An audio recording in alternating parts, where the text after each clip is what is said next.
മോദിജി, നമ്മുടെ മോദിജി. മോദിജി ആരാണ്? എന്താണ്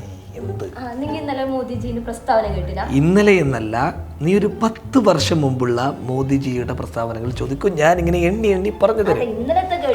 എടി, അതാണല്ലോ ഞാൻ പറഞ്ഞത്. എനിക്ക് മോദിജിയുടെയും യോഗിജിയുടെയും എന്തെങ്കിലുമൊക്കെ ഒരു വാക്ക് കേൾക്കാതെ ഉറങ്ങാൻ പറ്റിയിട്ടുണ്ടോ? സംശയങ്ങൾ ചോദിക്കൂ. അതില്ലേ, ഇന്നലെ മോദിജി പറഞ്ഞില്ലേ നമ്മുടെ രാജ്യത്തേക്ക് ചൈനീസ് പട്ടാളം കയറി വന്നിട്ടില്ലാന്ന്? പറഞ്ഞു. നമ്മുടെ ഭൂപ്രദേശങ്ങളൊന്നും പിടിച്ചെടുത്തിട്ടില്ലാന്ന് പറഞ്ഞു. അപ്പൊ നമ്മുടെ സൈനികർ എങ്ങനെ കൊല്ലപ്പെട്ടത്? എടി പറല്ല തറ. എടി, നീ ശാഖയിൽ പോയി എത്ര ദിവസമായി?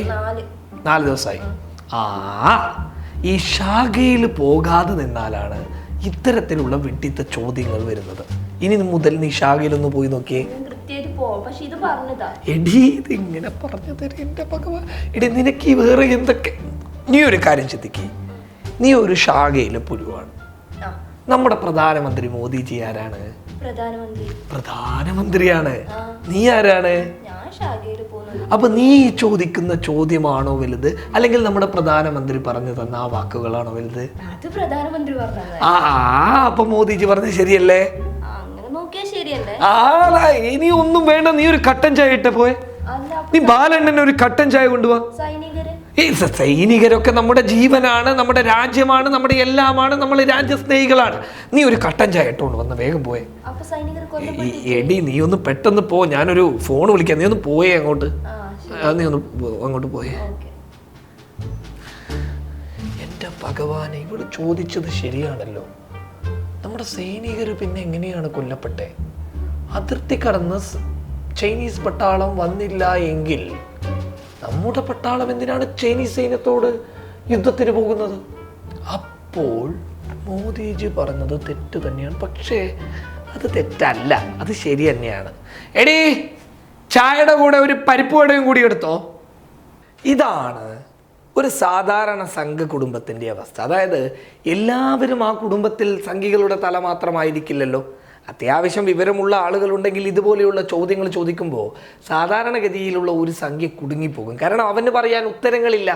സത്യം എന്താണ് എന്നുള്ളത് അവനറിയാം. കാരണം ഇന്നലെ നരേന്ദ്രമോദിജി രാജ്യത്തോട് വിളിച്ചു പറയുകയാണ്, ഇന്ത്യയുടെ ഒരു ഭൂപ്രദേശം പോലും ചൈന കൈയടക്കിയിട്ടില്ല, അഥവാ ചൈനീസ് പട്ടാളം അത് സ്വന്തമാക്കിയിട്ടില്ല എന്നാണ് മോദി പറയുന്നത്. പിന്നെ എങ്ങനെയാണ് നമ്മുടെ രാജ്യത്തെ സൈനികർ കൊല്ലപ്പെട്ടത്? അതാണല്ലോ രാഹുൽജി ചോദിച്ചത്. നമ്മുടെ രാജ്യത്തിൻ്റെ ഭൂപ്രദേശങ്ങൾ കൈയെടുക്കാൻ വന്ന സമയത്ത് അത് തടയാൻ ശ്രമിച്ചപ്പോഴാണ് നമ്മുടെ സൈനികർ വീരമൃത്യു വരിച്ചത്. അപ്പോൾ അതിൻ്റെ അർത്ഥം ചൈനയുടെ കയ്യിൽ ഈ രാജ്യത്തിൻ്റെ ഭൂപ്രദേശങ്ങൾ ഉണ്ട് എന്നുള്ളതാണ്. പക്ഷെ അത് തുറന്നു പറഞ്ഞു കഴിഞ്ഞാൽ ഞാൻ ഭീരുവെന്ന് ജനങ്ങൾ ചിന്തിക്കും.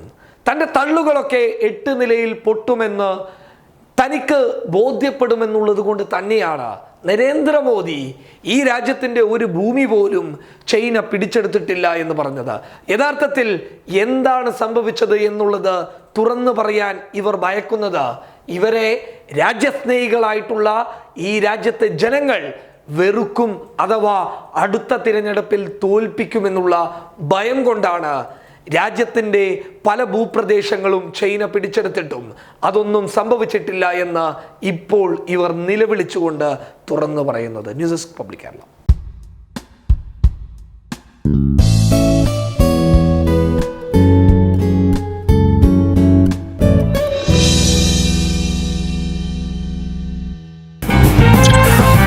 We'll be right back.